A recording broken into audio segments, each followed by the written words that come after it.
Last week I showed you guys how to win over your hot neighbor through snowflake preservation, but I realized that I never showed you guys how to determine if your neighbor is actually hot.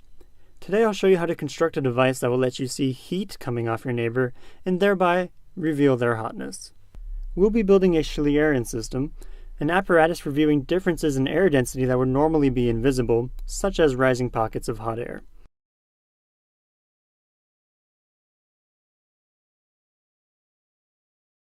I'll show you guys some other cool examples at the end. Here's what you're going to need. A parabolic telescope mirror, mine is 6 inches. Guys, shush, that's completely average, it's okay. But for this project, bigger is better. A camera, a telephoto lens, a point light source, I made mine out of a bright LED coupled to some fiber optic, and a razor blade or some sharp edge. Gather all your items and find a large open space. We want to create an optical path where our mirror focuses light from our point source almost directly back at it. A long focal length here is desirable, but it also means you'll need more space.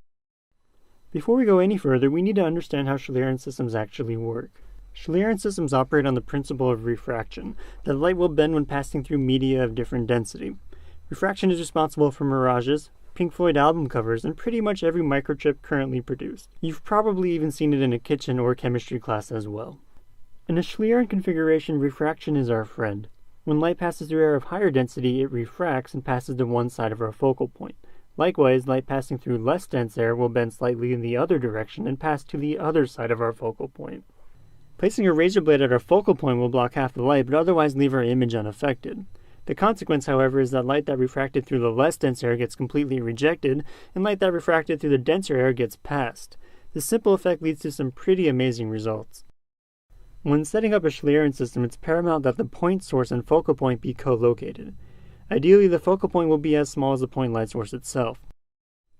The further these points are from one another, the more likely your optical setup will be subject to an astigmatism. An astigmatism leads to a soft focus, which is especially bad for a Schlieren setup, where we depend on small differences in refraction angle to make all the difference. Also lasers.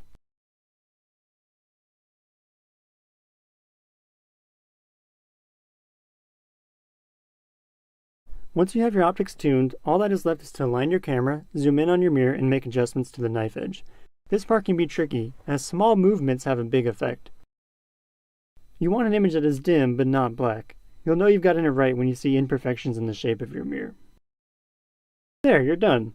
Now go find things to subject to your Schlieren. Neighbor hotness, in my opinion, is best visualized in a cold environment, so turn your heat off, invite your neighbor over for some freshly baked cookies and commence some friction heating. Have fun, guys!